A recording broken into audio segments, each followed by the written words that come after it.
এই খানকির ফলা আমি দিচ্ছি, এটা রিসিভ কর। তুই রেকর্ড সুদা লাগবে না, নড়ির ফলা আমি দিচ্ছি, এটা রিসিভ কর। তোর মায়ের সুদ। আমার সন্তানগুলি এতিম হয়ে যাবে আমাকে যদি ওরা মেরে ফেলে। তাই আমি প্রশাসনের ভাইদের প্রতি সুদৃষ্টি কামনা করছি। এই সমস্ত প্রতারক চক্র এবং কি সন্ত্রাসীদের হাত থেকে আমাকে বাঁচান। এই খানকির ফলা আমি দিচ্ছি, এটা রিসিভ কর। তুই রেকর্ড সুদা লাগবে না, নড়ির ফলা আমি দিচ্ছি, এটা রিসিভ কর। তোর মায়ের সুদি। তোর যে 199 টাকার আমি এটা ট্যাগ করতেছি খানকির ফলা। তোর মার সাগুয়াদি, তোর সাংবাদিকের তোর সাগুয়াদি দিমনি খানকির ফলা। 7 মিনিট নিউজ করছস তোর মার নেকের জন্য। এই মাগির ফলা কথা বলছ না রে। তোর মায়ের সুদি তোর বাপের কাছে যা, যাইয়া 10 জনের কাছে বিচার চা।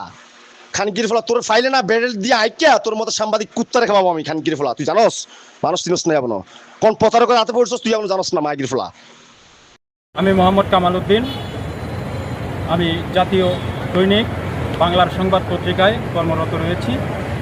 গত কয়েকদিন আগে থেকেই একজন ব্যক্তি আমাকে হোয়াটসঅ্যাপে মেসেজ দিয়েছে। পরিচিত ব্যক্তি মেসেজ দেওয়ার কারণে আমি ওনাকে জিজ্ঞাসা করছি কে আপনি পরিচয় দিন। উনি আমাকে পরিচয় দিয়েছে চট্টগ্রাম জেলা ডিবি অফিসার। তখন আমি বললাম কি বিষয় কল দিয়েছেন বলতে পারেন।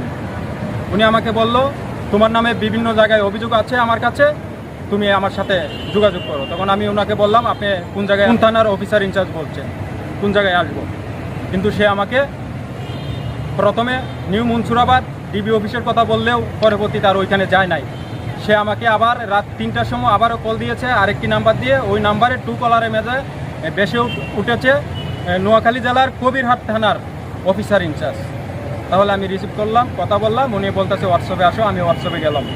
হোয়াটসঅ্যাপে ওনার সাথে আলাপের সময় উনি আমাকে বলতেছে আমি অমুক বলছি, তুমি আমি যেভাবে বলেছি তুমি সেইভাবে কাজ করবা, না হলে তোমাকে আমি ঘর থেকে তুলে নিয়ে আসবো।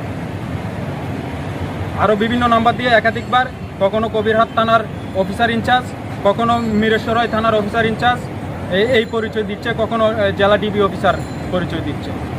তখন আমি এক পর্যায়ে ওনাকে রাত এই সময় প্রায় 3টা সাড়ে 3টা আমি ওনাকে বললাম আপনাকে কি করতে হবে। আমাকে যখন মেরেই ফেলবো বিভিন্ন নাম্বার দিয়ে কল দিচ্ছে, তখন ওরা বলতেছে আমাদের নামে 2-1টা মিথ্যা মামলা হয়েছে, এই মামলাগুলোর বিরুদ্ধে তুমি আমাদের পক্ষ নিয়ে নিউজ করতে হবে। তখন আমি বললাম আপনাদের কাছে যদি শক্ত এভিডেন্স থাকে আপনি নির্দোষ, তাহলে আমি ঘটনার বিরুদ্ধে নিউজ করতে পারবো, আমি কারো কোনো ব্যক্তির সাথে কোনো ব্যক্তির পক্ষে নিয়ে নিউজ করতে পারবো না। সে এক প্রকারে তার মামলার কাগজপত্র দেয়, মামলার কাগজপত্রের সঙ্গে তার ব্যক্তিগত কিছু ডকুমেন্ট অর্থাৎ ভিজিটিং কার্ড 2-1টা চলে আসে। কানকুডি এবং কি মামলার কপিটা যাচাই বাছাই করে দেখলাম যে ব্যক্তি আমাকে কল দিয়েছে সেই ব্যক্তি কোনো পুলিশের সদস্য নয়। সে একজন, তার নামে যে মামলাগুলি হয়েছে প্রত্যেকটা মামলার ডিজিটাল নিরাপত্তা আইনে প্রতারক চক্রের প্রধান হিসাবে প্রত্যেকটা মামলায় তার নাম রয়েছে। তার নাম হচ্ছে মিরসরাই উপজেলার মিরসরাই সদরের মোহাম্মদ আজিম হোসেন প্রকাশ ইমন।